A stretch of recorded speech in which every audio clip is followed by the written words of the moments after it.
नमस्कार दोस्तों, स्वागत है आप सभी का अपने YouTube चैनल कमाल है यार में। और इस वक्त की यहाँ पे बहुत बड़ी खबर निकल कर सामने आ रही है नेपाल के लिए। जी हाँ दोस्तों, नेपाल के लिए एक संकट भी कह सकते हैं, और वो संकट है नेपाल के लिए ही नहीं बल्कि पूरी दुनिया के लिए भी हो सकता है।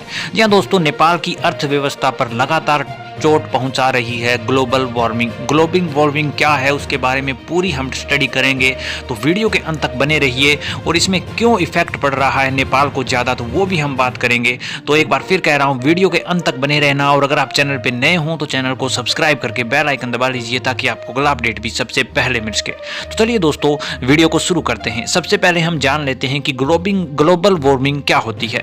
जैसा कि दोस्तों हमने छोटी क्लासों में पढ़ा था कि जिस प्रकार से सूर्य निकलता है, ज़्यादा धूप होती है, उसके कारण जो ग्लेशियर्स होते हैं वो पिघलने लगते हैं और पानी निकलना शुरू हो जाता है उनमें, और उसके कारण पानी बहना शुरू हो जाता है। इतनी ही ग्लोबल वार्मिंग नहीं होती। ग्लोबल वार्मिंग होने के बहुत से रीज़न हैं। सूर्य ही नहीं बल्कि दोस्तों इंडस्ट्रीज भी इस पर इफेक्ट डालती है। इस आज के दौर में चलते हुए टेक्निकल के ज़माने में बहुत ज़्यादा पोल्यूशन हो चुका है, और उस पोल्यूशन के चलते हुए ग्लोबल वार्मिंग होना जाहिर सी बात है। हमने देखा है कि अभी भारत में भी ग्लोबल वार्मिंग के कारण ग्लेशियर पिघल गए, जिसके कारण बाढ़ के हालात बन गए, और वैसा ही हालात यहाँ पे नेपाल में भी बन सकते हैं। बताया जा रहा है कि नेपाल में सबसे ऊंची चोटी जो माउंट एवरेस्ट है उसके ग्लेशियर्स पिघलने शुरू हो रहे हैं। जी हाँ दोस्तों, अगर वो ज्यादा होते हैं तो यहाँ पे कहीं ना कहीं दिक्कत बनकर खड़ी हो जाती है। सारी चीज तहस महस हो सकती है, जिसके कारण अर्थव्यवस्था का तो ऐसे ही बढ़ता रहा दोस्तों तो कहीं ना कहीं दिक्कत होने वाली है। जी हाँ दोस्तों, नेपाल के लिए खतरा इसलिए है कि जो सबसे ऊंची चोटी है वहाँ पे ग्लेशियर्स बहुत ज्यादा हैं, और ग्लेशियर्स अगर वो पिघलते हैं तो नेपाल को पूरे को ढक सकते हैं, इतनी वो ताकत रखते हैं। तो दोस्तों हमारा भी कहीं ना कहीं दायित्व बनता है कि कम से कम हम ग्लोबल वार्मिंग को कम से कम करने की कोशिश करें, उसमें हम अपना योगदान दें। अपना योगदान किस प्रकार से दे सकते हैं वो भी मैं आपको बता सकता हूं। जी हाँ दोस्तों, ग्लोबल वार्मिंग कम करने के बहुत सारे तरीके हैं। हम प्लास्टिक का उपयोग कम से कम करें, ये भी एक ग्लोबल वार्मिंग में आता है। और इसके अलावा दोस्तों इंडस्ट्रीज वगैरह की जो चीज़ें हैं उनका कम से कम यूज़ करें।